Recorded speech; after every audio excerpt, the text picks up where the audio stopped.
நீங்கள் வாசிச்சு பார்த்தீங்கன்னா அவர் பல திட்டங்களை போட்டுக்கிட்டு இருக்கிறார். அதனால தான் மனிதனை படைக்கும் போதே பார்த்தீங்கன்னா அவனுடைய மகிழ்ச்சிக்கு வேண்டியதையெல்லாம் தேவன் படைத்திருந்தார். அவன் சந்தோஷமாய் வாழ்வதற்கு எதெல்லாம் தேவையோ அதெல்லாம் மனுஷனை படைக்கும் போதே அவர் உருவாக்கி இருந்தார். மனுஷனுக்கு ஒருபோதும் அவன் கண்ணீர் சிந்தக்கூடிய சூழ்நிலைகளையும் அல்லது ஒருபோதும் அவன் வேர்வை சிந்தக்கூடிய சூழ்நிலைகளையும் கர்த்தர் ஆரம்ப நாட்களில் உருவாக்கல. அவன் வேர்வை சிந்தாம, கண்ணீர் சிந்தாம, சஞ்சலப்படாம, வருத்தப்படாம இந்த பூமியில வாழுகிற நாட்களெல்லாம் அவன் பரலோகத்தின் வாழ்க்கையை ருசிக்கணும்ன்றதான் கர்த்தருடைய திட்டமா இருந்துச்சு. அதனால தான் மனிதனை படைத்த போது அவனுக்கு வேண்டியவைகளை எல்லாம் தேவன் படைத்து விட்டு அதுக்கப்புறம் கடைசியா மனுஷன் என்ன செஞ்சா படைத்தான். இந்த பூமியில மனுஷன் வந்து பிறந்த உடனே எனக்கு அது இல்லை ஆண்டவரே, இது இல்லை ஆண்டவரேன்னு எந்த ஒரு மனுஷனும் கேட்கக்கூடாது. கேட்பதற்கு முன்பாகவே அவனுக்கு என்னென்னலாம் வேண்டுமோ ஆண்டவர் வேதத்தில் நீங்க வாசிச்சு பார்த்தீங்கன்னா அவனுக்கு வேண்டிய எல்லாவற்றையும் திரளாகவே உருவாக்கி ஒரே ஒரு மனுஷன் கையில் என்ன செஞ்சார்? ஒப்பு கொடுத்தார். திரளா உருவாக்கி ஒரு மனுஷன் கையில் ஒப்பு கொடுத்தார். ஆண்டவர் படைக்கும் போதே இன்னைக்கு இருக்கிற மாதிரி கோடிக்கணக்கான ஜனங்களை என்ன செய்யல? படைக்கல. எவ்வளவு பெரிய பூமியை படைச்சவ, எவ்வளவு பெரிய வானத்தை படைத்தவ, எல்லா சமுத்திரங்களையும் நாம் காண்கிற எல்லாத்தையும் படைச்சு ஒரே ஒரு மனுஷனை மட்டும் என்ன செஞ்சார்? அவன் கையில் ஒப்பு கொடுத்தார். ஏன் அப்படின்னா அந்த மனுஷன் இதை பார்க்குற நேரமெல்லாம் சந்தோஷப்படணும். என் தேவன் என்ன செய்கிறார்? எனக்காக எவ்வளோ பெரிய காரியத்தை செஞ்சிருக்கிறார். இதுதான் தேவனுடைய திட்டம். மனுஷன் என்ன செய்யணும்? சந்தோஷமா இருக்கணும். எதையும் தேவன்கிட்ட சொல்லி வாயை திறந்து கேட்டக்கூடாது. அவன் படைக்கும் போதே அப்படித்தான் படைச்சார். எல்லாத்தையும் அவனுக்கு வேண்டியதெல்லாம் முன்னக்கூடியே உருவாக்கி வச்சுட்டு தான் அந்த மனுஷனை படைச்சார். அந்த மனுஷனை படைச்சதுக்கு அப்புறம் பைபிளில் போட்டிருக்குது, அந்த மனுஷனுக்கு வேற ஏதாவது செய்யலாமான்னு தேடும் போதுதான் ஆண்டவர் என்ன செஞ்சாரா? அவனுக்கு ஒரு துணைவியை கொடுப்போம்னு ஆண்டவர் தீர்மானிச்சார். எல்லாத்தையும் படைச்சாச்சு, வேற ஏதாவது அவனுக்கு கொடுக்கலாமா, இன்னும் அவனை சந்தோஷமாக்குறதுக்கு ஏதாவது செய்யலாமா, இன்னும் அவன் மகிழ்ச்சியா இருக்கிறதுக்கு ஏதாவது செய்யலாமான்னு ஆண்டவர் யோசிச்சு பார்த்ததுல தான் ஒரு ஏற்ற துணையை கர்த்தர் கொடுப்போம்னு என்ன செஞ்சார்? கொடுத்தார் அப்படின்னு வேதம் நமக்கு போட்டிருக்கு. அதனால தான் பிரசங்கி சொல்லும்போது சொல்றாரு, உங்க இள வயதின் மனைவியோட நீங்க என்ன செய்யுங்க? மகிழ்ச்சியா இருங்க. அதுதான் கர்த்தர் உங்களுக்கு மகிழ்ச்சியா இருப்பதற்கு கர்த்தர் உங்களுக்கு கொடுத்திருக்கிற பெரிய பாத்திரம் அல்லது ஆசீர்வாதம் என்னன்னு பார்த்தீங்கன்னா கணவனுக்கு மனைவி, மனைவிக்கு கணவன். இதை நம்ம புரிஞ்சுக்கிறணும். கணவன் மனைவி எப்போ நம்ம புரிஞ்சுக்கிறோமோ அப்போ தான் நமக்குள்ள என்ன செய்யும்? தேவன் கொடுத்திருக்கிற சந்தோஷத்தை நோக்கி நம்ம பயணிக்க முடியும். கல்யாணத்துக்கு முன்னாடி இவர் கணவனா வரலாம், அவர் கணவனா மனைவியா வரலாம் அப்படின்னு நம்மளுக்கு யோசிக்கக்கூடிய உரிமை இருக்கு. கல்யாணத்துக்கு அப்புறம் கட்டின கணவனை தவிர, கட்டின மனைவியை தவிர வேற யாரையும் நம்ம என்ன செய்யக்கூடாது? யோசிக்க கூடாது. அப்படி யோசிப்பது கர்த்தருக்கு அருவருப்பானது. அதை நம்ம முதல்ல புரிஞ்சுக்கிறோம். வேதத்தின்படி விவாகரத்து பண்ணுவதை கர்த்தர் விரும்புகிறதே இல்லை. ஒரு முறை நீங்க கல்யாணத்துக்கு முன்னாடி என்ன செய்யலாம்? 1000 மாப்பிள்ளையை நீங்க ரிஜெக்ட் பண்ணலாம். கல்யாணத்துக்கு முன்னாடி 1000 பெண்ணை நீங்க ரிஜெக்ட் பண்ணலாம்.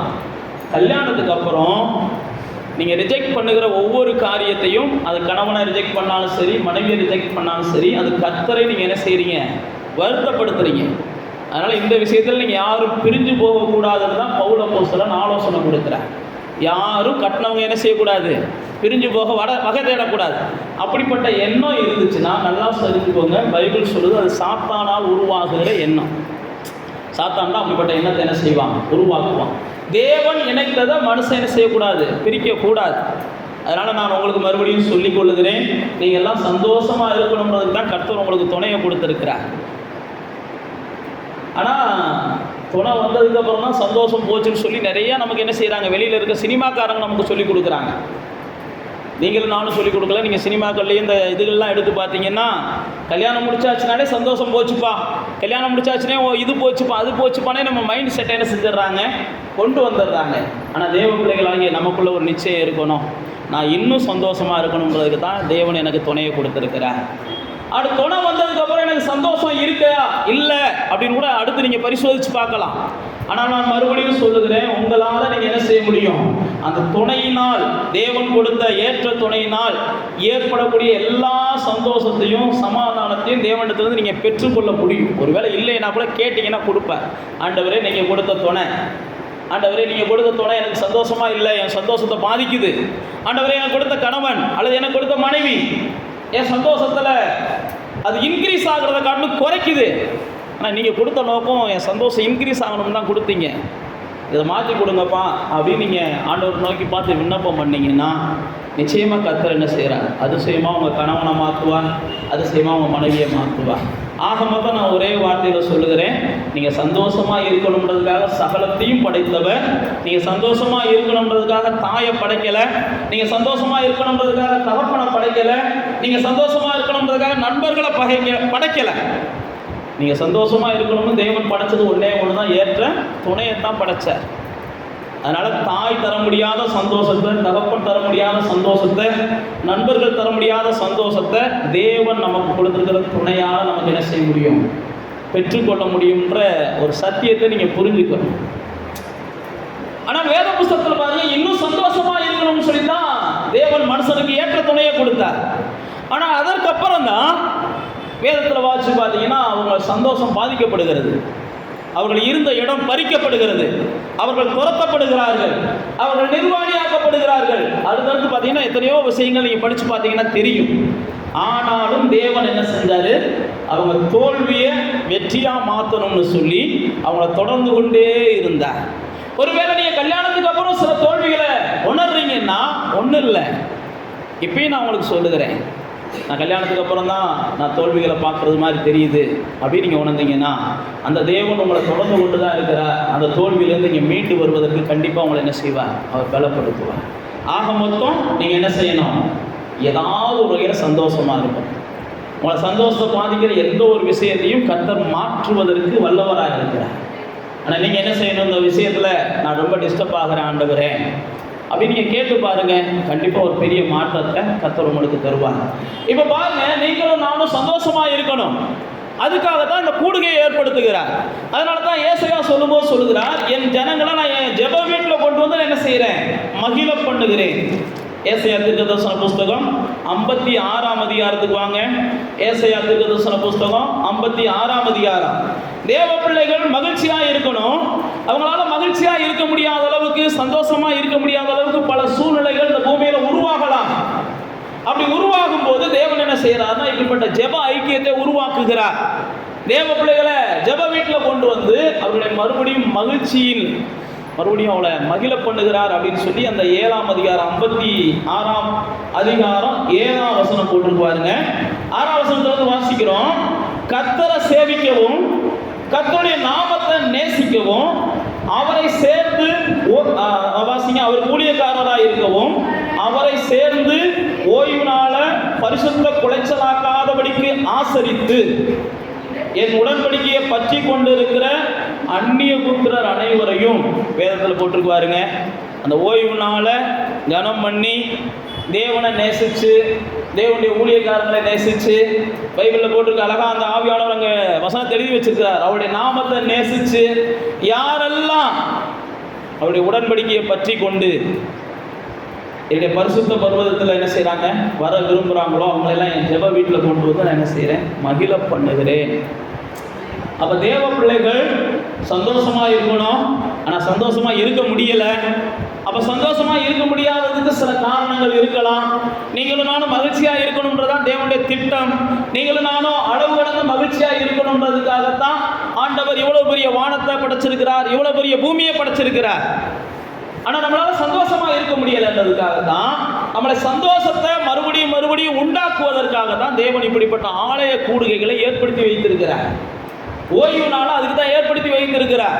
இந்த ஓய்வு நாள் இல்லை, இந்த ஆலய கூடுகை இல்லை, தேவனுடைய வார்த்தையை தியானிக்கக்கூடிய ஒரு இடம் இல்லைன்னா நானும் நீங்களும் சந்தோஷத்தை காணாமல் என்னைக்கும் இந்த பூமியில் என்ன செஞ்சிருப்போம்? ஆமாம், மண்ணோட மண்ணாக போயிருந்திருப்போம். அதனால தான் வேதம் சொல்கிறது, ஓய்வு நாள் என்ன செய்யாதீங்க? குலைக்காதீங்க. அப்படின்னா என்னன்னா கெடுக்காதீங்க. இந்த கூடி வர்றது ஏதோ இதெல்லாம் கிடையாது, உங்களுடைய சந்தோஷத்துக்காக. நீங்கள் மகிழணும், நீங்கள் மகிழ்ச்சியாக இருக்கணும். இங்கே வந்து ஒரு அரை மணி நேரமோ 1 மணி நேரமோ 2 மணி நேரமோ உட்கார்ந்துருக்க நோக்கம் தேவ பிரசன்னத்தில் நீங்கள் என்ன செய்யணும்? மகிழ்ச்சியினால் இடை கட்டப்படணும், நீங்கள் சந்தோஷமாக இருக்கணுன்ற ஒரே காரணத்துக்காக தான் தேவன் என்ன செய்கிறாருன்னா இப்படிப்பட்டதை ஏற்படுத்தி அந்த ஜனங்களை நான் என் ஜெப வீட்டில் கொண்டு வந்து என்ன செய்கிறேன்? மகிழ பண்ணுகிறேன். நீங்கள் வேதத்தில் வாசிச்சு பார்த்தீங்கன்னா ஆண்டவராக இயேசு கிறிஸ்து இந்த பூமிக்கு மனுஷனாக வந்தார். ஆனால் மனுஷனாக வந்த அவர் ஒவ்வொரு முறையும் ஆலயத்துக்கு போனார்னு பைபிள் எழுதி இருக்குது. ஓய்வு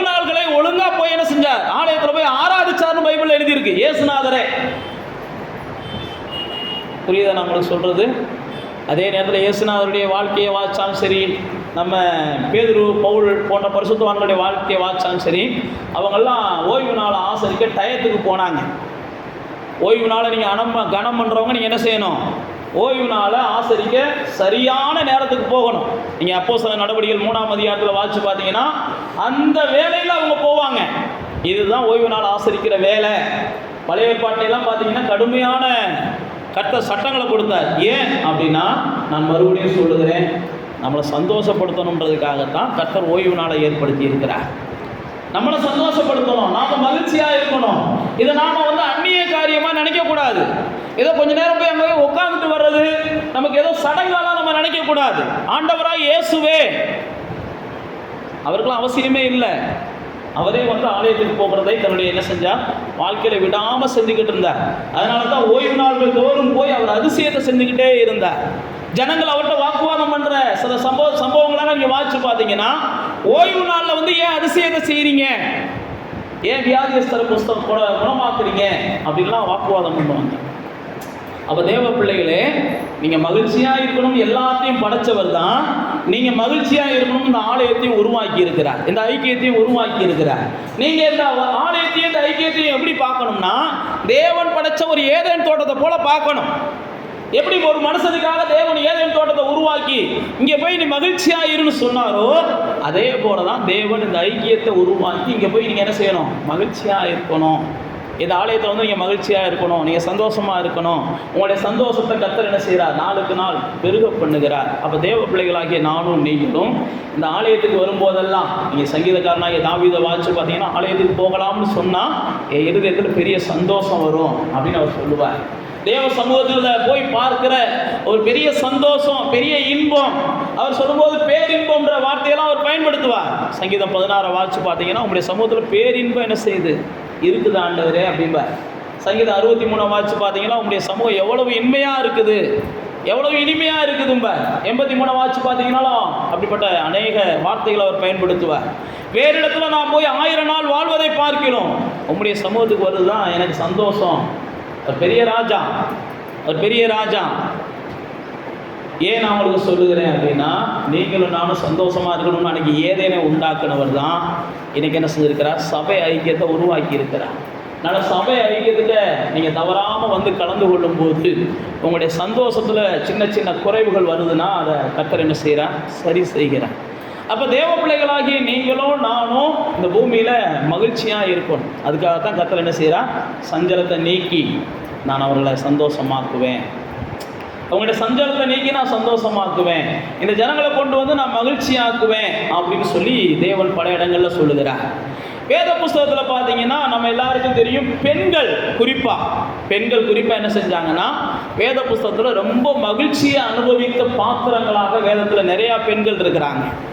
ரொம்ப சந்தோஷப்பட்ட பெண்கள், ரொம்ப மகிழ்ச்சி அனுபவித்த பெண்கள் தேவனாலே. நான் மறுபடியும் சொல்லுகிறேன், தேவனாலே, தேவனிடத்திலிருந்து பெரிய சந்தோஷத்தை அதிகமாக அனுபவித்தவங்க பெண்கள் தான்.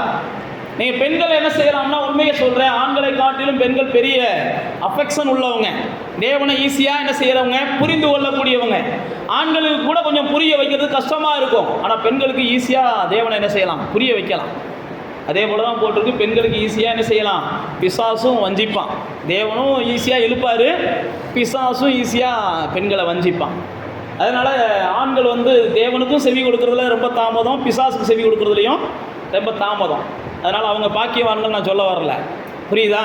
நீங்கள் என்ன செய்யணும்னா, பைபிளில் பாருங்க, வேத புஸ்தகத்தில் மரியாதை குறித்தும் எலிசபெத்தை குறித்தும் நீங்கள் லூக்கா 1ஆம் அதிகாரத்துக்கு வந்தீங்கன்னா, அவர்கள் பார்த்தீங்கன்னா அவ்வளோ சந்தோஷத்தை வெளிப்படுத்துகிற பாத்திரங்களாக இருப்பாங்க. தேவ பிள்ளைகள் எப்பயுமே சந்தோஷத்தை வெளிப்படுத்துகிற பாத்திரங்களாக இருக்கணும் அப்படின்னு வேதத்தில் நமக்கு பல உதாரணங்கள் இருக்கிறது. ஆனால் தேவன் என்ன செய்கிறாரு? குறிப்பாக நான் உங்களுக்கு சொல்லுகிறேன், நீங்கள் மகிழ்ச்சியாக இருக்கணுன்றதுக்காகத்தான் தேவன் எல்லாவற்றையும் செய்கிறார். அவர் மரித்ததுடைய நோக்கமும் அதுதான், உயிர் தெரிந்ததுடைய நோக்கமும் அதுதான், திரும்ப அவர் பரலோகத்தை உருவாக்கி கொண்டு இருக்கிறதுடைய நோக்கமும் அதுதான். வேதம் அப்படிதான் சொல்லுது, மீட்கப்பட்டவர்கள் அவருடைய சமூகத்துக்கு வரும்போது நித்திய மகிழ்ச்சி அவங்க மேலே என்ன செய்யும்? இருக்கும். சஞ்சலம் தவிப்பெல்லாம் அவங்கள விட்டு ஓடி போயிடும். அப்போ பரலோகத்துக்கு ஏன் நம்மளை கொண்டு போகிறார் அப்படின்னா, அங்கேயும் நாம் இங்கேயாவது சின்ன சின்ன சந்தோஷ குறைவுகளை பார்க்கிறோம். ஆனால் அங்கே வந்து எந்த குறைவுமே இல்லாமல் நித்திய மகிழ்ச்சி. அது தரது தான் பரலோகம் கடைசியாக நம்மளுக்கு கொண்டு போகிறார். இங்கே பாருங்கள், இந்த லூக்கா சுவிசேஷத்துக்கு வந்தீங்கன்னா அங்கே நம்முடைய மரியாள் அழகான ஒரு வார்த்தையை பயன்படுத்துகிறாங்க பாருங்க. 47வது வசனத்தில் 1ஆம் அதிகாரத்தில், என் ஆவி என் இரட்சகராகிய தேவனில் என்ன செய்து களி கூறுகிறது. என் ஆவி தேவனுக்குள்ள களி கூறுகிறது.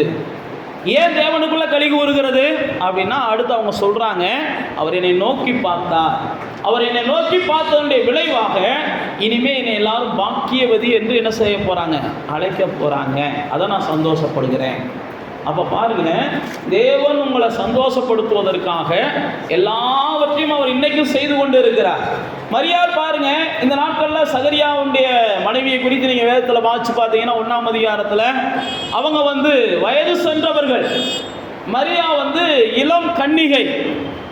ஆனால் அந்த வயது சென்றவர்களையும் கர்த்தர் மகிழ்ச்சியாக்குகிறார், இளம் கன்னிகையையும் கர்த்தர் என்ன செய்கிறார், மகிழ்ச்சியாக்குகிறார்.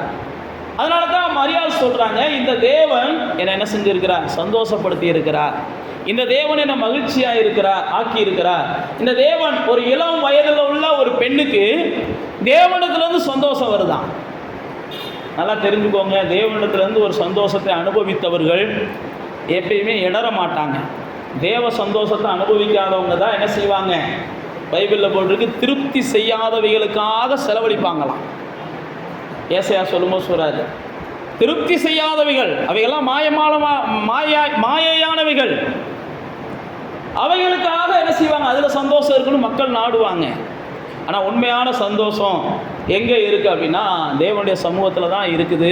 இதை தான் மரியாள் சொல்கிறாங்க பாருங்க, என் இரட்சகராகிய என் தேவனுக்குள்ளே என் ஆவி சந்தோஷப்படுது. அப்போ தேவ பிள்ளைகளே, நம்முடைய சந்தோஷம் எப்பயுமே உள்ளத்தில் இருக்கணும். நம்முடைய சந்தோஷம் உள்ளத்தில் இருக்கணும். பாஸ்டர் பார்த்தோன்னே சிரிக்கிறது, மற்றவங்கள பார்த்தோன்னே சிரிக்கிறது சந்தோஷம் இல்லை. பைபிளில் போட்டிருக்கு, மன மகிழ்ச்சி முக மலர்ச்சி என்ன செய்யுமா, தருமா.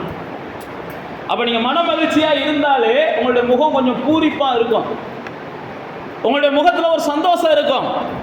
அப்போ பைபிள் என்ன சொல்லுதுன்னா, தேவனுக்குள் களி கூறுகிறவங்க அவங்க உள்ளத்துக்குள்ள சந்தோஷத்தை எப்பயுமே என்ன செய்யணும், உருவாக்கி கொண்டே இருக்கணும். உள்ளத்தை சந்தோஷத்தால் நிரப்பணும். என் உள்ள சந்தோஷத்தில் பொங்கணும், என் உள்ளத்தில் சந்தோஷம் நிரம்பணும்.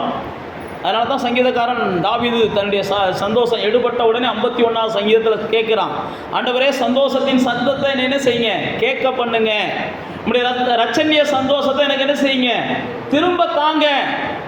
நான் மறுபடியும் சொல்லுகிறேன், தேவ பிள்ளைகள் பாவ சந்தோஷத்தை நாடுனாங்கன்னா அவங்க ரட்சணிய சந்தோஷத்தை என்ன செஞ்சிருவாங்க, தொலைச்சிருவாங்க. இவங்களுக்கு தெரியல, இந்த பாவ சந்தோஷத்தை காட்டிலும் ரட்சணிய சந்தோஷம் எவ்வளவோ மேலானது என்பது இவங்களுக்கு தெரியல. தாவீதுக்கும் அது தெரியல. அதனால தான் தாவீது என்ன செஞ்சார், தடுமாறிட்டார்.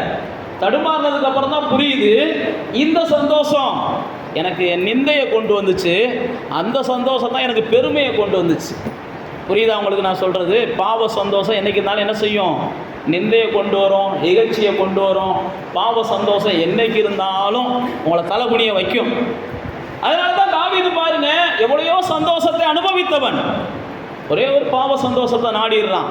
ஆண்டவர் அப்போ கூட அவனுக்கு என்ன சொல்கிறாரு, இல்லை நீ வேணும்னு கேட்டிருந்தேனா உனக்கு நான் இன்னும் தந்திருப்பேன். பைபிளில் வாசிச்சு பார்த்தீங்கன்னா தெரியும், உனக்கு வேணும், எனக்கு பத்தலை, எனக்கு இன்னும் வேணும் அப்படின்னு கேட்டிருந்தேன்னா நான் உனக்கு தந்திருப்பேன்.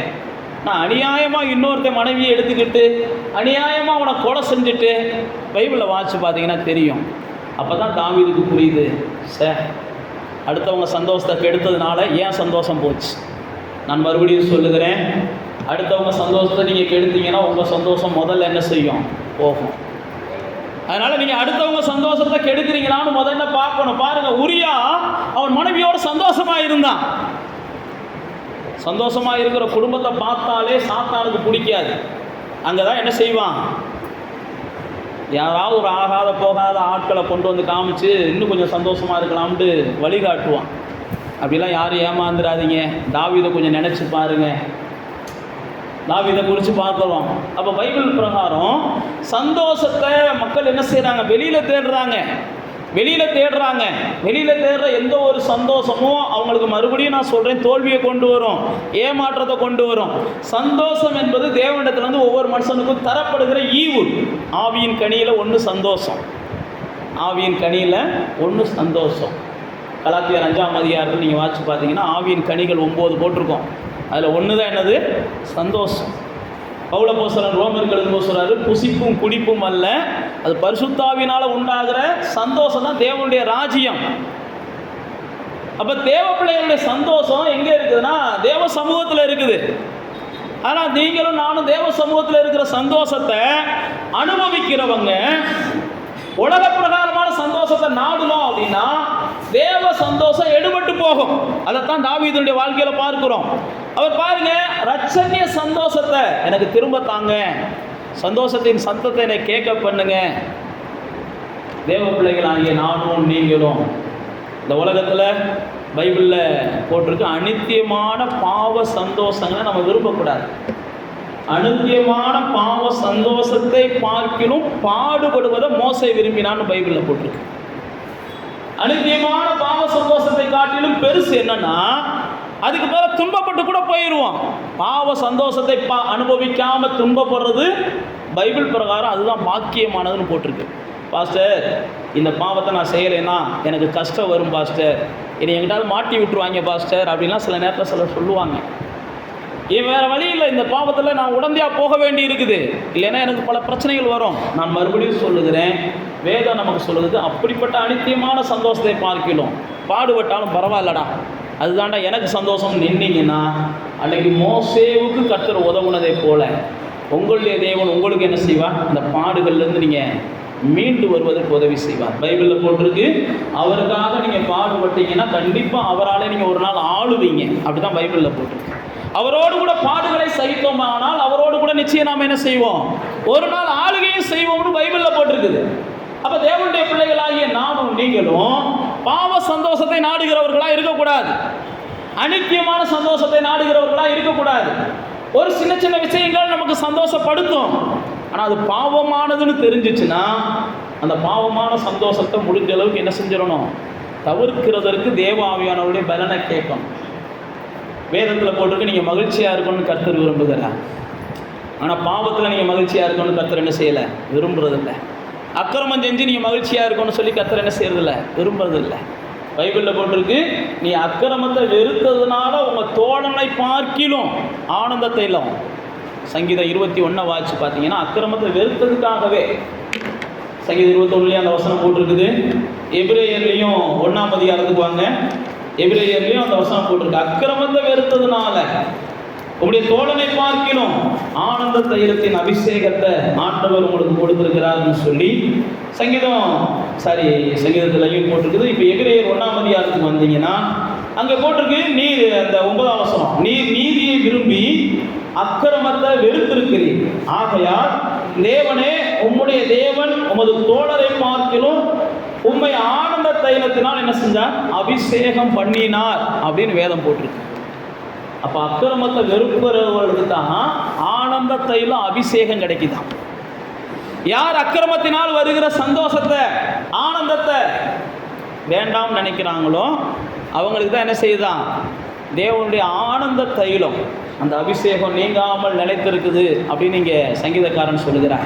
நீங்கள் 21 வாசித்து பார்த்தீங்கன்னா அவர் சொல்லுவார், அவரை அசைய விடாமல் பாதுகாப்பார். அல்லது 21 நீங்கள் வீட்டில் போய் வாசிச்சு பாருங்க, அவங்க பூரிப்பாக்கி வச்சிருப்பார்.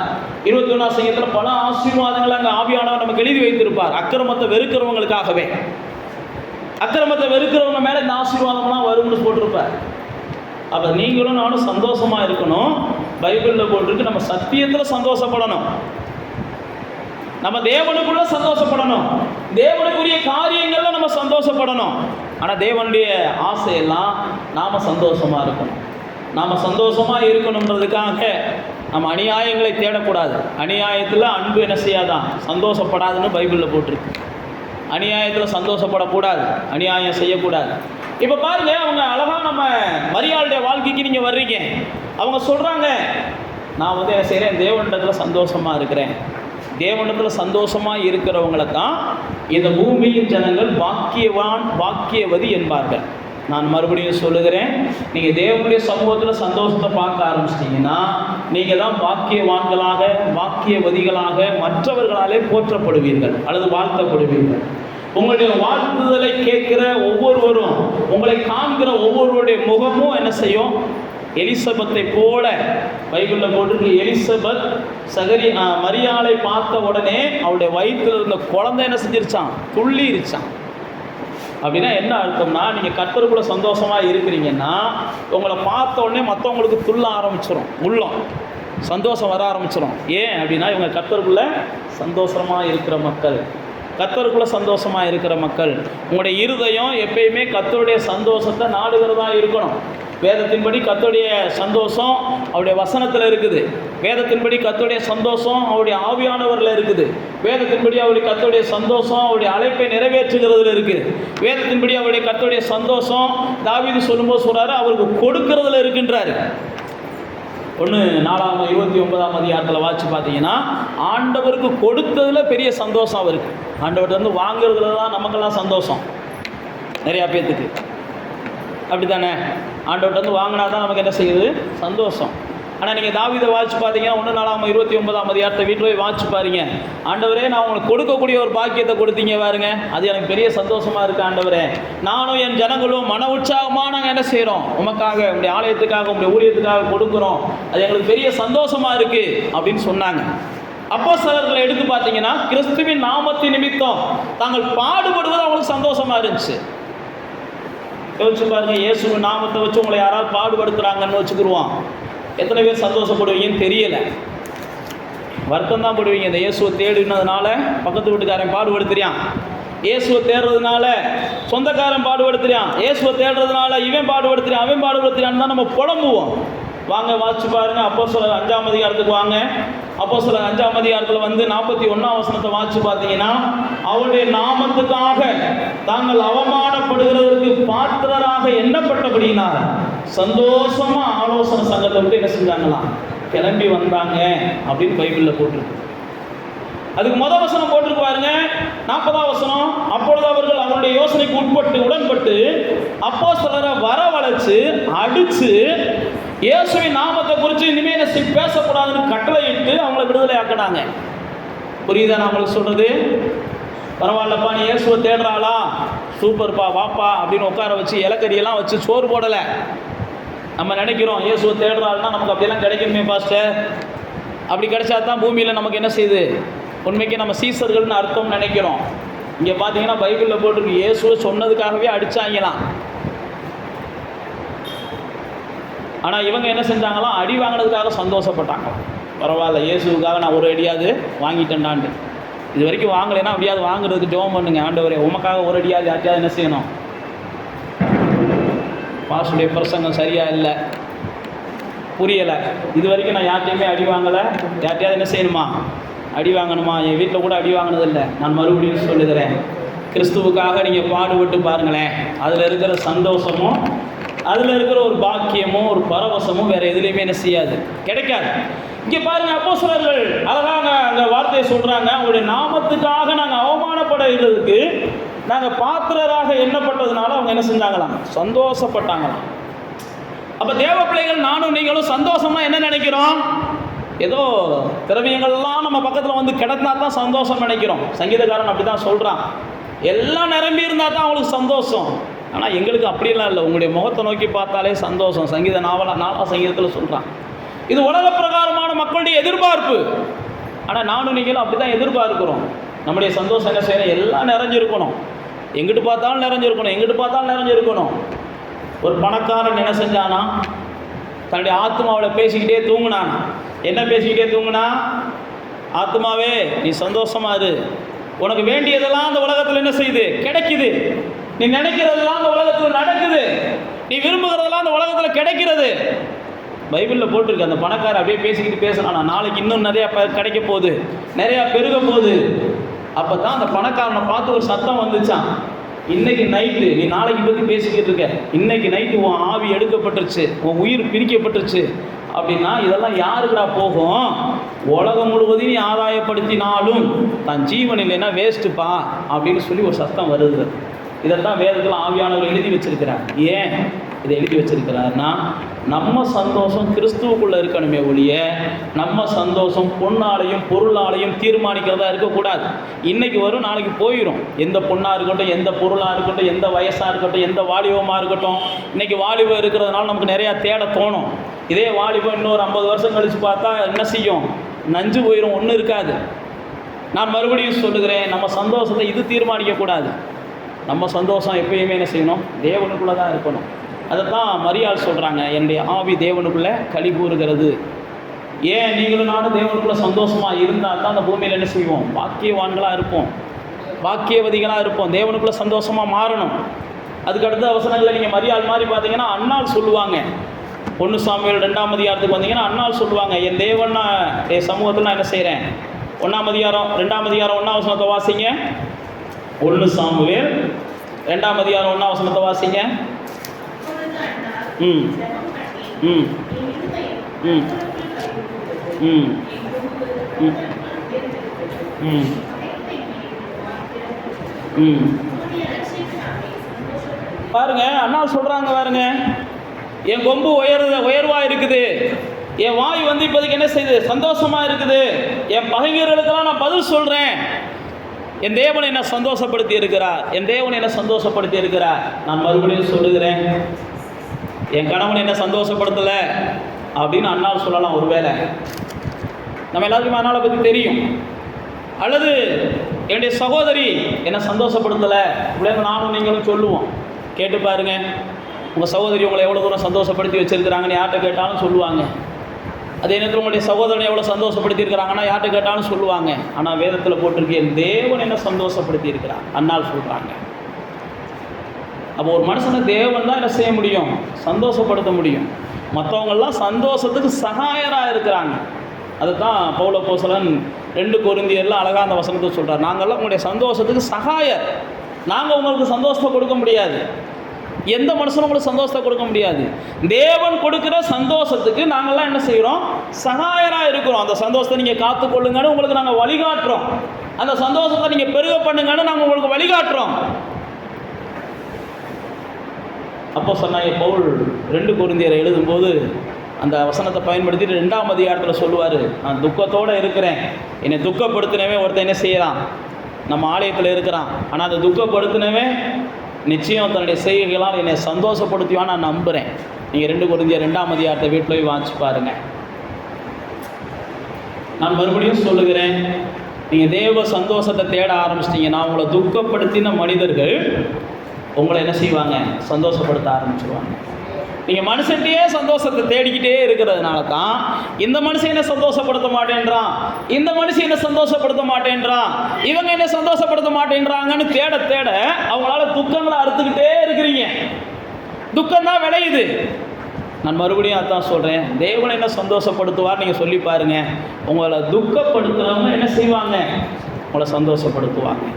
அதே பவுல் சொல்லும்போது சொல்லுவார், உங்களை சந்தோஷப்படுத்த வேண்டியவங்க, கவனிக்கிறீங்களா? உங்களை சந்தோஷப்படுத்த வேண்டியவங்க ஒருவேளை துக்கப்படுத்தி இருந்தாங்கன்னா இனி வருகிற நாட்களில் உங்களை சந்தோஷப்படுத்த வேண்டியவங்களும் சந்தோஷப்படுத்துவாங்க. உங்களை துக்கப்படுத்தினவங்களும் சந்தோஷப்படுத்துறது ரெண்டாவது. உங்களை சந்தோஷப்படுத்த வேண்டிய கடமையை கர்த்தர் ஒருத்தர் கையில் கொடுத்துருக்கிறார். எப்பா நீ சந்தோஷமாக இவங்களை பார்த்துக்கோ, எப்பா நீ சந்தோஷமாக இவங்களை பார்த்துக்கோ. ஆனால் சந்தோஷப்படுத்த வேண்டியவங்க ஒரு நாள் கூட எங்களை சந்தோஷப்படுத்தினதில்லை, சந்தோஷமாக பார்த்துக்கிட்டதில்லை அப்படின்னு நீங்கள் யாராவது நினச்சிங்கன்னா நான் மறுபடியும் சொல்லுகிறேன், ஆவியானவர் நிச்சயமாக தேவருடைய ஆண்டவரே, என்னால் மனுஷன்லாம் என்னை சந்தோஷப்படுத்துறத வேண்டாம்ப்பா, நீங்கள் என்னை சந்தோஷப்படுத்துங்கப்பா. அண்ணால் பாருங்கள் அப்படி தான் போகிறாங்க. அண்ணால் போய் அப்படி தான் போய் உட்காடுறாங்க. என் புருஷன் என்னை சந்தோஷப்படுத்த பார்க்குறான், என்னால் முடியலை. அல்லது ஊழியக்காரன் என்னை சந்தோஷப்படுத்த எவ்வளோ முயற்சி பண்ணுறாங்க, முடியலை. அல்லது அவங்க முடியலாம், முயற்சி பண்ணலாம், இவங்க முயற்சி பண்ணலாம், அதெல்லாம் முடியலை. வேதத்தில் போட்டிருக்கு, தேவனே நீ தான் என்னை சந்தோஷப்படுத்தணும் அப்படின்னு சொல்லி போய் அண்ணால் உட்காந்துட்டாங்க.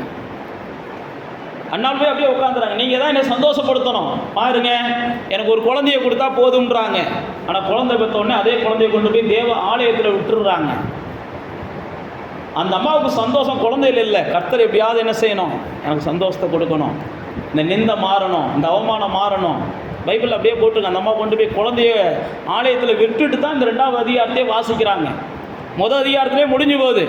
பெத்த குழந்தைய கொண்டு போய் பால் மறந்த உடனே ஆலயத்தில் விட்டுடுறாங்க. விட்டதுக்கப்புறம் தான் இந்த 2ஆம் அதிகாரத்தில் வந்து சொல்கிறாங்க, கர்த்தர் என்னை சந்தோஷப்படுத்தியிருக்கார். குழந்தைய விட்டுட்டு வந்ததுக்கப்புறம் நீங்களும் நானும் குழந்தைய விட்டுட்டு அதுக்கப்புறம்லாம் இவ்வளோ சந்தோஷமாக வருவோமான்னு தெரில. நான் மறுபடியும் சொல்லுகிறேன், சந்தோஷம் எங்கே தான் இருக்கணும்? குழந்தை மேலே இருக்கக்கூடாது. குழந்தை மேலே சந்தோஷம் இருந்தால் தான் பிள்ளைக்கு இருக்குன்னு சில நேரத்தில் சொல்கிறாங்க. அதனால தான் ஆண்டவர் யாரை பார்த்து? ஆபிரகாம் பார்த்து சொன்னார், உன்னுடைய ஏக சுதன் நீ நேசிக்கிற பார்த்தியா, அந்த குழந்தைய கொண்டு வா என்கிட்ட, எனக்கு வந்து பலியாக கொடுன்னாரு. பைபிளில் போட்டிருக்கு. அவன் என்ன செஞ்சானா, எப்பா நான் நேசிக்கலாம், ஆனால் உன்னை காட்டி இந்த குழந்தைய நான் நேசிக்கலை, உனக்கு வேணுமா இப்போ இந்த குழந்தைய தர்றேன் அப்படின்ட்டு போகிறான். உடனே ஆண்டவருக்கு பெரிய சந்தோஷம். என்னடா 100 வயசுக்கு அப்புறம் ஒரு குழந்தை பிறந்திருக்கு, ஆனால் அதை ரொம்ப நேசிக்கிட்டு இருக்க, அதை கொண்டு வந்து குடுறான்னு சொன்னால் உடனே என்ன செய்கிற? கொண்டு போய் தாராளமாக வச்சுக்கோ, நீ கொடுத்த குழந்தை தானே அப்படின்னு கொண்டு வந்து கொடுக்குறியான். பைபிளில் போட்டிருக்கு. ஆபிரகாமுடைய அந்த செயலை பார்த்து ஆண்டவர் ஆச்சரியப்பட்டார். ஆபிரகாமுடைய அந்த செயலை பார்த்து, உண்மைக்கே நீ என்னை நேசிக்கிறவன்ற நான் புரிகிறேன், உன்னை நான் ஆசீர்வதிப்பேன், உன்னை எல்லாத்துக்கும் தகப்பனாக மாற்றுவேன்றார்.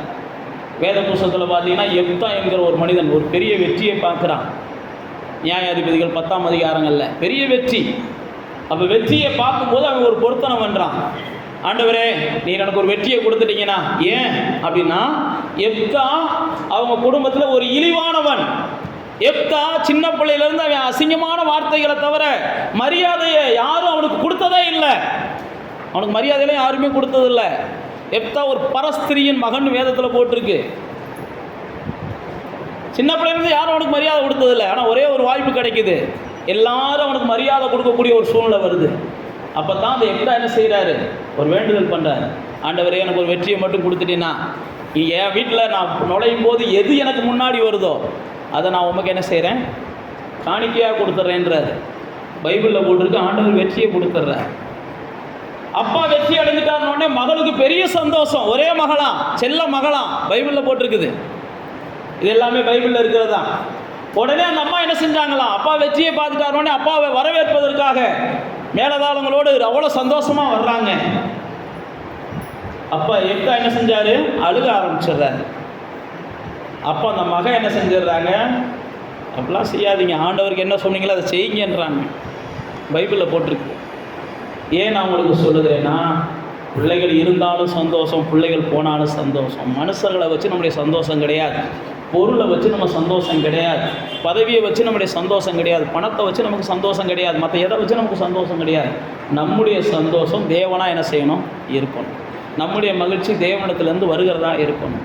நாம் தேவனை நினைக்கும் போது, அதனால தான் நான் சங்கீதக்காரன் சொல்கிறேன், எல்லாம் பெருகி இருக்கிற காலங்களில் வர்ற சந்தோஷம் அல்ல, நான் தேவனை நோக்கி பார்த்தாலே என் உள்ளத்தில் என்ன செய்யும்? சந்தோஷம் வரும். பைபிளில் போட்டுருக்கு. எப்தா எல்லாத்தையும் தேவனுக்கு அந்த மகளை ஒப்பு கொடுத்தான்னு தான் பைபிளில் போட்டுருக்கு. அப்போ பாருங்கள், இந்த அண்ணாள் அழகாக புரிஞ்சுக்கிட்டாங்க, எனக்கு சந்தோஷம் தேவன் தான் தர முடியும், எனக்கு தேவன் தான் சந்தோஷம் தர முடியும். நான் மறுபடியும் சொல்லுகிறேன், நீங்கள் இது அதுன்னு சொல்லிலாம் போராடாதீங்க. நீங்கள் போராடுற போராட்டம் உங்களுக்கு ஒருபோதும் சந்தோஷத்தை தராது. போராட்டத்தெல்லாம் மூட்டை கட்டி வச்சுட்டு கர்த்தருடைய சமூகத்தில் போய் உட்காருங்க. அண்ணாளை போல், ஆண்டவரே நீ என்னை சந்தோஷப்படுத்துப்பா, என்னை வருத்தப்படுத்துகிறதெல்லாம் உமக்கு தெரியும், என்னை வேதனைப்படுத்துகிறதெல்லாம் உமக்கு தெரியும், எனக்கு இருக்கிற சோதனைகள் உமக்கு தெரியும், எனக்கு இருக்கிற வேதனைகள் உமக்கு தெரியும், என்னை ஒவ்வொரு நாளும் முள்ளுக போல குத்திக்கிட்டே இருக்கிறது யாருன்னு எனக்கு தெரியும், என்னை ஒவ்வொரு நாளும் சாத்தானுடைய தூதனை போல கொட்டிக்கிட்டே இருக்கிறது யாருன்னு தெரியும் அப்படின்னு சொல்லி ஆண்டவருடைய சமூகத்தில் உட்காந்து மட்டும் நீங்கள் பாருங்கள். இதை மட்டும் கொஞ்சம் மாற்றி கொடுங்கப்பான்னு கேட்டு பாருங்கள், இதை மட்டும் செஞ்சு கொடுங்கப்பான்னு கேட்டு பாருங்கள். அன்னைக்கு அண்ணாளுக்கு செஞ்ச தேவன் நிச்சயமாக உங்களுக்கும் செய்து உங்களுடைய இருதயத்தை என்ன செய்வார்? அண்ணாளை போல பாட வைப்பார். நான் அதான் சொன்னேன், பெண்கள் ஈஸியாக என்ன செஞ்சிடலாம், தேவ சமூகத்தில் அழகாக மகிழ்ச்சி ஆகலாம். மரியாள் பாருங்கள் மகிழ்ச்சி ஆகுறாங்க. அண்ணாள் பாருங்கள், அடுத்து கீழே வாட்சி பார்த்தீங்கன்னா தெரியும், அடுத்து பயங்கரமாக பேசுவாங்க. பிரபுக்களோடு உட்கார வைத்தீங்க, சிறியவங்களை தூக்கி வச்சு பலவான்களை கீழே தள்ளிட்டீங்க, ரொம்ப பிள்ளையை பெற்றவன் சந்தோஷம் இல்லாமல் இருக்கேன், நான் ஒத்த பிள்ளையை பெற்றாலும் சந்தோஷமாக இருக்கேன், அடுத்தது பேசுவாங்க. ஒரு காலத்தில் பிள்ளை இல்லைன்னு என்னை பேசுனீங்க, ஆனால் எனக்கு கொடுத்துருக்கிற பிள்ளை பாரு, இன்னைக்கு ஊருக்கே பேர் சொல்கிற ஒரு பிள்ளையாக இருக்குது, நான் பிள்ளை வச்சுருக்கேன் குதிச்ச உன் பிள்ளை இன்னைக்கு தடுதலையாக சுற்றிக்கிட்டு இருக்குன்ற கான்செப்டில் அந்த அம்மா அந்த இடத்துல பேசுவாங்க. உங்களை அந்த கான்செப்டில் பேசுங்கலாம் நான் சொல்ல வரல, புரியுதா? நீங்கள் செய்ய வேண்டியதெல்லாம் என்ன செய்யணும்? தேவனை என்ன சந்தோஷப்படுத்தணும். அதனால தான் வேதம் போட்டிருக்கு, நான் உன்னை சந்தோஷப்படுத்துவேன். எரேமியால அதுதான் ஆண்டவர் சொல்கிறார், நான் உன்னை சந்தோஷப்படுத்துவேன். என் வீட்டில் கொண்டு வந்து உன்னை சந்தோஷப்படுத்துவேன், என் சமூகத்தில் வச்சு உன்னை நான் சந்தோஷப்படுத்துவேன். அப்போ தேவ பிள்ளைகளாகி நீங்களும் நானும் என்ன செய்யணும்? தேவனாலே சந்தோஷப்படுகிறவர்களாக இருக்கணும். தேவன் நம்மளை சந்தோஷப்படுத்தும். இந்த உலகம் நம்மளை ஒருபோதும் என்ன செய்யாது? சந்தோஷப்படுத்தாது. பைபிளில் இயேசு சொல்கிறார், இந்த உலகம் உங்களை பகைக்கும் அப்படின்னு தான் போட்டு இயேசு சொல்லியிருக்கிறார். அதனால தான் இயேசு தன்னுடைய சீசர்களுக்கு சொல்லும்போது சொன்னார், இந்த உலகம் இன்றைக்கி நகைக்கும், நீங்கள் அழுவீங்க, ஆனால் ஒரு நாள் வரும் நீங்கள் என்ன செய்வீங்க? சந்தோஷப்படுவீங்க. இந்த உலகம்லாம் அழுது கொண்டு இருக்கும் அப்படிம்பார். யோவான் 16ஆம் அதிகாரம் 14ஆம் அதிகாரம் 15ஆம் அதிகாரத்தில் எல்லாம் வாட்சி பார்த்தீங்கன்னா இதே கான்செப்டில் பேசுவார். தன்னுடைய சீசர்களை விட்டு உங்களுடைய இருதயம் கலங்காமல் இருக்கட்டும் அப்படின்னு 14ஆம் அதிகாரத்தில் ஆரம்பிப்பார். உங்களுடைய இருதயம் கலங்காமல் இருக்கட்டும்னு ஆரம்பிச்சுட்டு தான் அடுத்து ஒவ்வொன்றா சொல்லுவார். அந்த 15ஆம் அதிகாரம் 16ஆம் அதிகாரத்தில் உங்கள் சந்தோஷம் நிறைவாகிறதுக்கு என்ன வேணுமோ நீங்கள் கேளுங்க, நான் தர்றேன்பார். உங்கள் சந்தோஷம் நிறைவாகிறதுக்கு என்ன வேணுமோ நான் கேளுங்க, தர்றேன். நான் கொடுக்குற சந்தோஷத்தை உங்கள்கிட்ட யாரும் என்ன செய்ய முடியாது? எடுக்க முடியாதும்பாரு. உங்கள் துக்கம் நிச்சயமாக சந்தோஷமாக மாறும் அப்படின்னு 16:20 சொல்ல ஆரம்பிப்பார். அடுத்து நீங்கள் 16ஆம் அதிகாரத்தை வாட்சிங்கன்னா 15ஆம் அதிகாரத்தை வாட்சிங்கன்னா ஆண்டவர் தொடர்ந்து தன்னுடைய ஜனத்திட்ட சொல்லிக்கிட்டே இருப்பார். நீங்கள் சந்தோஷமாக இருக்கிறதுக்கு என்ன வேணுமோ நான் அதை செய்வேன், நீங்கள் சந்தோஷமாக இருக்கிறதுக்கு என்ன வேணுமோ நான் செய்வேன். ஆனால் உங்கள் இருதயம் என்ன செய்ய வேண்டாம்? கலங்க வேண்டாம். நான் போகிறேனேன்றதுக்காக கலங்காத, ஏசு போகிறேன் அப்படின்னு சொல்லுவார். அப்போ சீசர்கள்லாம் என்ன செய்வாங்க? கலங்குவாங்க. நான் மறுபடியும் அதுதான் சொல்ல வரேன், நம்ம வீட்டிலேருந்து யார் போனாலும் சோத்திரம், யார் இருந்தாலும் சோத்திரம்.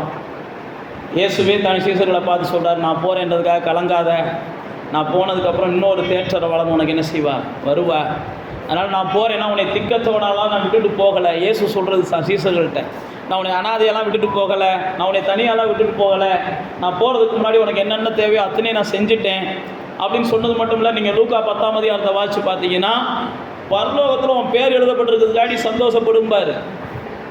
போகிறதுக்கு முன்னாடியே நான் சீசர்களை பார்த்து சொல்லுவார், நீ சந்தோஷமாக இருக்கணும், நீ சந்தோஷமாக இருக்கணுன்றதுக்காக என்ன வேணுமோ செய் அப்படிம்பார். அவங்க போய் என்ன செய்வாங்க? பிசாசை துரத்துவாங்க, பேயை துரத்துவாங்க, நோயை துரத்துவாங்க. லூக்கா 10ஆம் அதிகாரத்தில் இயேசுகிட்ட வருவாங்க. இயேசு போக மாட்டார் அவங்க கூட. சில நேரத்தில் இயேசு கூட போகலைன்னா அதுக்கு முன்னாடி பார்த்தீங்கன்னா ஒரு கடல் பயணம் இருக்கும். இயேசு கூட போக மாட்டார். சீசர்களை மட்டும் நீங்கள் போங்கடான்றுவார். அந்த கடல் பயணத்தில் அவங்க போகும்போது திடீர்னு பெரிய காற்று வந்துடும், பெரிய பிரச்சனை வந்துடும். நான் மறுபடியும் சொல்லுகிறேன், சில நேரத்தில் இயேசு நம்ம கூட இல்லாத போல் இருக்கும். இயேசு கூட இல்லாததுனால பெரிய பெரிய பிரச்சனையை நம்ம சந்திக்கிறது மாதிரி தோணும். இயேசு பாருங்க, சீசர்கள் வருத்தப்படுகிறதை கண்டு கடல் மேலே நடந்து வந்தார்னு பைபிளில் போட்டிருக்கு. இயேசு கூட இல்லாத போல இருந்தாலும் அவர் உங்களை பார்த்துக்கிட்டு தான் இருக்கிறார் என்பதை நீங்கள் உணர்ந்துக்கிறணும். அவர் உங்களை கவனிச்சுக்கிட்டு தான் இருக்கிறார். நீங்கள் நடக்கிற எல்லா நடைகளும் அவருக்கு தெரியும். உங்கள் வாழ்க்கையில் நடக்கிற எல்லாமே அவருக்கு தெரியும். உங்கள் வீட்டை பூட்டிக்கிட்டு நீங்கள் எத்தனையோ சூழ்நிலைகளை சமாளிச்சுக்கிட்டு இருக்கீங்க. நீங்கள் நினைக்கலாம், நான் சமாளிக்கிற சூழ்நிலை என்னையை தவிர இந்த பூமியில் யாருக்கும் தெரியாதுன்னு சொல்லி. உண்மைதான், உங்களை தவிர இந்த பூமியில் யாருக்கும் தெரியாது. ஆனால் எல்லாத்தையும் தெரிஞ்ச தேவன் ஒருவர் என்ன செய்கிறார்? நிச்சயமாக அதை மாற்றுறதுக்கு அவர் திட்டம் போட்டுக்கிட்டு இருக்கிறார். எத்தனை பேர் வீட்டுக்குள்ளே உட்காந்து அழுதுகிட்டு இருக்கீங்கன்னு தெரியாது, ஆண்டவருக்கு தான் தெரியும். எத்தனை பேர் வெளியில் சொல்ல முடியாமல் அழுகிறீங்கன்னு தெரியாது, ஆண்டவருக்கு தான் தெரியும். நான் மறுபடியும் சொல்கிறேன், நடுக்கடலில் வருத்தப்பட்டவருடைய வருத்தத்தை மாற்ற தேடி சென்ற தேவன் நிச்சயமாக இந்த மாதத்தில் உங்களுடைய அழுகையையும் அந்த ரங்கத்தில் நீங்கள் வடிக்கிற கண்ணீரையும் மாற்றுகிறதற்கு தேடி வந்து சில அதிசயத்தை செய்வார். அதனால தான் நான் உங்களுக்கு சொல்கிறேன், நீங்கள் சந்தோஷமாக இருக்க அவரால் எதையும் செய்ய முடியும். பாருங்கள், சீசர்களை அவர் அனுப்பி விட்டுறாரு. சீசர்களை அனுப்பிவிட்ட உடனே வர்றாங்க வேகமாக இயேசுவை நோக்கி. இயேசுவை நோக்கி வந்து இயேசுட்ட சொல்கிறாங்க, உங்களுடைய நாமத்தினால நாங்கள் போய் இதெல்லாம் செஞ்சுட்டு வந்தோம். பைபிளில் போட்டிருக்கு, சந்தோஷத்தோடே திரும்பி வந்தாங்கன்னு போயிட்டுருக்கு. அப்போ தான் இயேசு சொல்கிறாரு, இந்த சந்தோஷம்லாம் நல்லது, ஆனால் இந்த சந்தோஷத்துக்கு என்ன காரணம் அப்படின்னா, பரலோகத்தில் உன் பேர் எழுதப்பட்டிருக்கிறதுனால பூமியில் நீ ராஜாவாக வாழ்ந்து கொண்டு இருக்கிற. புரியுதா உங்களுக்கு? பரலோகத்தில் உங்கள் பேர் எழுதுறதுனால தான் பூமியில் பேய் உங்களுக்கு பயப்படுது. பரலோகத்தில் உங்கள் பேர் எழுதியிருக்கிறதுனால தான் நோய் உங்களை பார்த்து கொஞ்சமாவது பயப்படுது. இல்லைன்னா என்றைக்கோ உங்களுக்கு வந்த நோய் உங்களை எடுத்துகிட்டு போய் இருந்திருக்கும். பரலோகத்தில் பேர் எழுதப்பட்டிருக்கிறாள்ப்பா, நம்மளால் எடுக்க முடியாது. நல்லா புரிஞ்சா தான் இயேசு தான் சீசர்களுக்கு சொல்கிறார், பரலோகத்தில் பேர் எழுதப்பட்டிருக்கு, அதனால் அதுக்கு சந்தோஷப்படு. நீ பரலோகத்தில் பேர் எழுதப்பட்டிருக்கிறதுனால தான் நோயெல்லாம் இன்றைக்கி உன்னைய தொடுது, ஆனால் சேதப்படுத்த முடியலை. பேயெல்லாம் வந்து போராடுது, ஆனால் ஜெயிக்க முடியலை. மாந்திரிகங்களும் பில்லி சூனியங்களோ மற்றவர்களோ எத்தனையோ தந்திரங்களை கையாளுறாங்க, எதுவும் செய்ய முடியாது. ஏன்னா பரலோகத்தில் என் பேர் எழுதப்பட்டிருக்குது. அதைத்தான் இயேசு சொன்னார். அதுக்காக சந்தோஷப்பட்டேன்.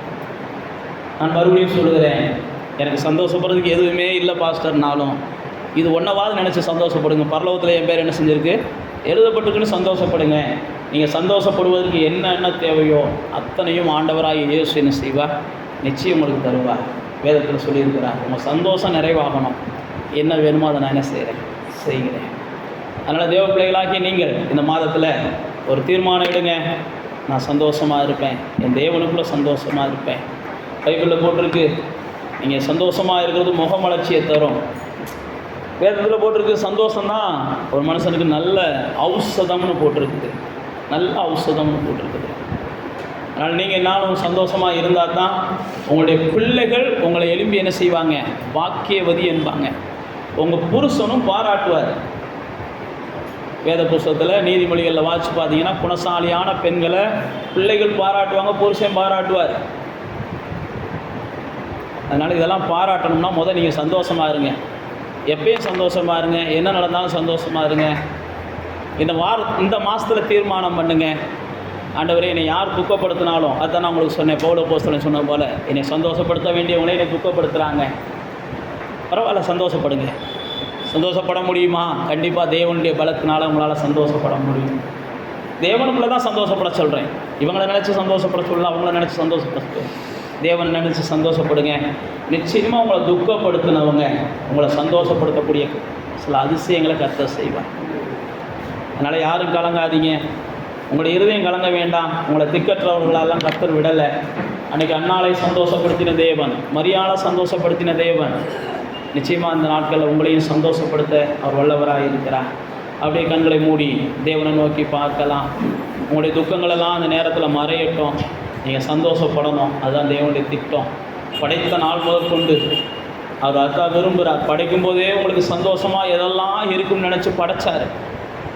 இன்றைக்கும் உங்களுக்கு எதெல்லாம் சந்தோஷமாக இருக்கும்னு நினச்சி அவர் தருவதற்கு உண்மையுள்ளவராக இருக்கிறார். இதுக்கப்புறமும் நீங்கள் செத்தாலும் சந்தோஷமாக இருக்கணுன்றதுக்காகத்தான் உங்களுக்கு ஒரு உலகத்தை உருவாக்கி கொண்டு இருக்கிறார்.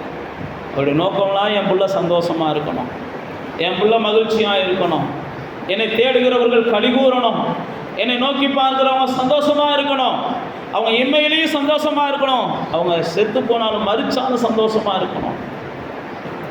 தேவனை நினச்சி சந்தோஷப்படுங்க, தேவனை நினச்சி சந்தோஷப்படுங்க, தேவனுக்குள்ளே சந்தோஷப்படுங்க, தேவ அன்பை நினச்சி சந்தோஷப்படுங்க. சிலுவையில் வந்து எனக்காக மரிப்பீரே அப்படின்னு சொல்லி என்ன நீங்கள் நேசிக்கிறீங்களேப்பா, யார் என்ன நேசிக்கிறாங்களோ இல்லையோ, உலகத்தின் முடிவு பரியந்தமும் நீர் என்ன நேசிக்கிறீங்க ஆண்டவரே, உலகத்தின் முடிவு பரியந்தமும் நீர் என்ன நேசிக்கிறீங்க ஆண்டவரே, யார் எனக்கு ஒத்தாசையாக இருக்கிறாங்களோ இல்லையோ, வானத்தையும் பூமியும் படைத்த தேவன் எனக்கு ஒத்தாசையாக இருக்கிறீங்கப்பா, அதுதான் எனக்கு பெரிய சந்தோஷம்னு சொல்லி பாருங்க.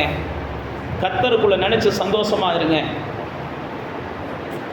நிச்சயமாக உங்களுடைய சந்தோஷம் மற்றவங்களுக்கு சீக்கிரத்தில் தெரிவதற்கு கர்த்தர் அனுக்கிரகம் பாராட்டுவார். உங்களுடைய சந்தோஷம் நதியை போல பெருகிறதுக்கு கர்த்தர் அனுக்கிரகம் பாராட்டுவார். உங்களுடைய சந்தோஷம் அப்படியே வாசனை வீசுகிறதா மாறும். உங்களை பார்த்து அநேகர் சொல்லுவாங்க, பாக்கியவதி இந்த பெண், பாக்கியவான் இந்த மனுஷன், எப்பயும் சந்தோஷமாக இருக்கிறான். கர்த்தர் ஆசீர்வாதமான குடும்பத்தை கொடுத்திருக்கிறார், கர்த்தர் ஆசீர்வாதமான பிள்ளைகளை கொடுத்திருக்கிறார், கர்த்தர் ஆசீர்வாதமான உறவுகளை கொடுத்திருக்கிறார், கர்த்தர் ஆசீர்வாதமான எல்லா நன்மைகளையும் தந்திருக்கிறார்னு சொல்லி கர்த்தருக்குள்ள சந்தோஷப்படுகிறவர்களை இந்த பூமியில் இருக்கிற ஜனங்கள் புகழுவாங்க. கர்த்தருக்குள்ள சந்தோஷப்படுங்க. நன்றி ஆண்டவரே, நாங்கள் நன்றியோடு சொல்லியிருக்கிறோம் ஆண்டவரே, நன்றியோடுமே துதிக்கிறோம் ஆண்டவரே, நன்றியோடுமே துதிக்கிறோம் ஆண்டவரே, நன்றியோடுமே துதிக்கிறோம் ஆண்டவரே. இப்பொழுதே துயரத்தின் ஆவி, ஒடுங்கின ஆவி எல்லாம் இயேசுவின் நாமத்தில் உடைய பிள்ளைகளுடைய இருதயங்களை விட்டு விலகி போயிடட்டும்பா. இப்பொழுதே ஒடுங்கின ஆவி உற்சாகத்தின் ஆவியினால் தாங்கப்படுவதாக, ஒடுங்கின ஆவி விலகட்டும்பா. ஆனந்த தைலத்தின் அபிஷேகம் உங்களுடைய பிள்ளைகள் மேலே இறங்கட்டும் ஆண்டவரே. இப்பொழுதே உங்களுடைய பிள்ளைகளுடைய உற்சாகத்துக்கு தடையாக இருக்கிற, சந்தோஷத்துக்கு தடையாக இருக்கிற, மகிழ்ச்சிக்கு தடையாக இருக்கிற எல்லா காயப்பட்ட இருதயத்தின் காயங்கள் ஆறட்டும் ஆண்டவரே. சஞ்சலம் மாறி போகட்டும், வருத்தம் மாறி போகட்டும், சோர்வு மாறி போகட்டும். இப்பொழுதே உற்சாகத்தின் ஆவியானவர், சந்தோஷத்தின் ஆவியானவர் இப்பொழுதே உடைய பிள்ளைகள் மேலே இறங்கி வருவீராக என்று நாங்கள் ஆசீர்வதிக்கிறோம். இந்த மாசத்தின் துவக்கத்தில் சந்தோஷத்தினால் உடைய பிள்ளைகளை நிரப்பருளுவீராக ஆண்டவரே. மகிழ்ச்சியினால் உடைய பிள்ளைகளை நிறைத்தருளுவீராக ஆண்டவரே. உடைய பிள்ளைகளுடைய இருதயம் இப்பொழுதே பூரிப்படைவதாக ஆண்டவரே. உடைய பிள்ளைகளுடைய முகத்தில் இப்பொழுதே முகக்கலை மாறுவதாக ஆண்டவரே. இப்பொழுதே உடைய பிள்ளைகள் சந்தோஷத்தினால் முழுவதுமாய் மூடப்படுவார்களாக ஆண்டவரே. இயேசுவின் நாமத்தினால சந்தோஷத்தின் மேகம் அவர்கள் மேல அசைவாடட்டும் என்று நாங்கள் ஆசீர்வதிக்கிறோம் ஆண்டவரே. இப்பொழுதே சந்தோஷம் இவங்க உள்ளங்கள்ல பெறப்படுற இந்த சந்தோஷம் இவங்க இல்லங்கள்லையும் இவங்க சந்தோஷம் இருக்கட்டும்ப்பா. இவங்க யாரை சந்திச்சாலும் இவங்க மூலமா சந்தோஷத்தின் வாசனை வீசட்டும் ஆண்டவரே. சந்தோஷத்தின் ஆவியானவர், சமாதானத்தின் ஆவியானவர், மகிழ்ச்சியை தருகிற ஆவியானவர், மன நிறைவை தருகிற ஆவியானவர் இப்பொழுதே ஆளுகை செய்வீராக என்று நாங்கள் ஆசீர்வதிக்கிறோம். கர்த்தாவே, உடைய பிள்ளைகளுடைய சஞ்சலங்களை நீக்கி இப்பொழுதே துக்கத்தை மாற்றி சந்தோஷத்தை தருவேன் என்ற உடைய வாக்குத்தத்தத்தின்படி உடைய பிள்ளைகளுடைய இருதயத்திலையும் எண்ணங்கள்லையும் சிந்தைகள்லையும் பேச்சுக்கள்லையும் உடைய பிள்ளைகளுடைய நரம்புகள்லையும் எலும்புகள்லையும் சந்தோஷம் ஊரட்டும் என்று நாங்கள் ஆசீர்வதிக்கிறோம். ஒருபோதும் துக்கமானது உடைய பிள்ளைகளை தொடாமல் காத்துக்கொள்ளுங்க. வருத்தமானது உடைய பிள்ளைகளை மேற்கொள்ளாமல் காத்துக்கொள்ளுங்க. உடைய பிள்ளைகளுக்கு வருகிற எந்த ஒரு தொல்லைகளும் உடைய பிள்ளைகளை அலக்கழிக்காமல் காத்துக்கொள்ளுங்க. ஆண்டவர் தாமே திராணிக்கு மேலே ஒரு மனுஷனுக்கு அனுமதிக்க மாட்டேன்னு சொல்லியிருக்கிறீங்க. பலப்படுத்தி உடைய பிள்ளைகளை கொண்டு அவர்களுக்கு விரோதமாக வருகிற எல்லா ஆயுதங்களையும் வாய்க்காமல் போக பண்ணுங்கப்பா. உடைய பிள்ளைகள் சந்தோஷமாக இருக்க கிருபை பாராட்டுங்க. இப்போது முதற்கொண்டு புலம்பலும் அழுகையும் மாறி சந்தோஷமோ சமாதானமோ உடைய பிள்ளைகள் உள்ளத்திலிருந்து புறப்படட்டும் என்று நாங்கள் ஆசீர்வதிக்கிறோம். இயேசுவின் நாமத்தினால எல்லா சந்தோஷமும் இங்கே வந்திருக்கிற ஒவ்வொருடைய உள்ளங்கள்லையும் ஒவ்வொருடைய இல்லங்கள்லையும் பெருகட்டும் என்று நாங்கள் வாழ்த்துக்கிறோம். எல்லா துதியும் நாங்கள் உமக்கு செலுத்துகிறோம். இயேசுவின் நாமத்தில் ஜெபிக்கிறோம்.